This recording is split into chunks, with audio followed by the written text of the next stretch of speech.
കടലിടുക്കിന് മേൽ കൂടുതൽ നിയന്ത്രണങ്ങൾ ശക്തമാക്കിയിരിക്കുകയാണ് ഇറാൻ.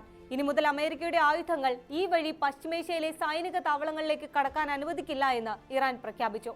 യുഎസും ഇസ്രായേലുമായി തുടരുന്ന കടുത്ത സൈനിക സംഘർഷങ്ങൾക്കിടയിലാണ് കടുത്ത നടപടികളുമായി ഇറാൻ എത്തുന്നത്. വിശദമായി നോക്കാം. സ്വാഗതം ഇന്ത്യത്തിലേക്ക്.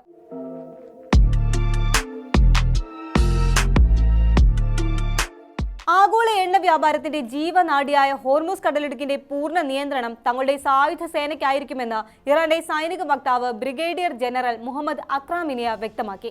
ഈ ജലപാതയിലൂടെ കടന്നു പോകുന്ന എല്ലാ കപ്പലുകളും തങ്ങളുടെ നിരീക്ഷണത്തിന് വിധേയമായിരിക്കണമെന്നും അദ്ദേഹം മുന്നറിയിപ്പ് നൽകിയിട്ടുണ്ട്. ഗൾഫ് മേഖലയിലെ US സൈനിക താവളങ്ങളിലേക്ക് അമേരിക്കൻ ആയുധങ്ങളുമായി വരുന്ന ഒരു കപ്പലും ഹോർമൂസ് കടലിടുക്ക് കടക്കാൻ അനുവദിക്കില്ല എന്ന് വാർത്താക്കുറിപ്പിലൂടെയാണ് ഇറാൻ പ്രഖ്യാപിച്ചിരിക്കുന്നത്. ഈ ജലപാത ഉപയോഗിക്കാൻ ആഗ്രഹിക്കുന്ന ഏതൊരു രാജ്യവും ഇറാന്റെ സൈനിക മേൽനോട്ടത്തിൽ മാത്രമേ കടന്നു പോകാവൂ. ഹോർമുസിന്റെ പടിഞ്ഞാറൻ മേഖല ഇസ്ലാമിക് റവല്യൂഷണറി ഗാർഡ് കോർപ്സിന്റെ നാവികസേനയും കിഴക്കൻ മേഖല ഇറാനിയൻ നേവിയും സംയുക്തമായി പൂർണ്ണ നിരീക്ഷണത്തിലാക്കിയിട്ടുണ്ട്. ഈ മേഖലയിലൂടെ സുരക്ഷിതമായി കടന്നു പോകാൻ ഇറാന്റെ സൈനിക അനുമതി നിർബന്ധമാണ്. ഏപ്രിലിൽ പ്രഖ്യാപിച്ച താൽക്കാലിക വെടിനിർത്തൽ ചർച്ചകൾ പരാജയപ്പെട്ടതോടെ ഇരുവിഭാഗവും ഭീഷണികൾ ശക്തമാക്കിയിരിക്കുകയാണ്. ഇതിന് പിന്നാലെയാണ് ഹോർമൂസ് കടലിടുക്കിനെ ഒരു തന്ത്രപ്രധാന ആയുധമായി ഇറാൻ ഉപയോഗിക്കാൻ തുടങ്ങിയത്. പേർഷ്യൻ ഗൾഫിനെ ഒമാൻ ഉൾക്കടലുമായും അറബിക്കടലുമായും ബന്ധിപ്പിക്കുന്ന ഏക പാതയാണിത്. ലോകത്തിലെ ഏറ്റവും പ്രധാനപ്പെട്ട മാരിടൈം ചോക്ക് പോയിന്റായി ഇത് കണക്കാക്കപ്പെടുന്നു. അന്താരാഷ്ട്ര നിയമപ്രകാരം കപ്പലുകൾക്ക് ഇതുവഴി സ്വതന്ത്ര സഞ്ചാര സ്വാതന്ത്ര്യമുണ്ടെങ്കിലും തങ്ങളുടെ സുരക്ഷ മുൻനിർത്തി കടൽ മേഖലയിൽ 200 മുതൽ 300 മൈൽ വരെ ദൂരം വിശാലമായ സൈനിക മേഖലയായി ഇറാൻ വ്യാപിപ്പിച്ചിരിക്കുകയാണ്. ഹോർമുസ് കടലിടുക്കിൽ ഇറാന്റെ അവകാശം ഉറപ്പിച്ച കാര്യമാണ്. ഇനി അതിൽ മാറ്റമില്ല എന്ന് ഇറാന്റെ ഉപരാഷ്ട്രപതി മുഹമ്മദ് റേസ അറഫ് പറഞ്ഞു.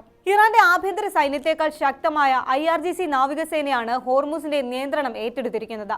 പരമ്പരാഗത യുദ്ധക്കപ്പലുകൾക്ക് പകരം അത്യാധുനിക മിസൈലുകൾ ഘടിപ്പിച്ച സ്പീഡ് ബോട്ടുകളും സീ മൈനുകളും ഉപയോഗിച്ചുള്ള ആക്രമണ തന്ത്രമാണ് ഇവർ സ്വീകരിക്കുന്നത്.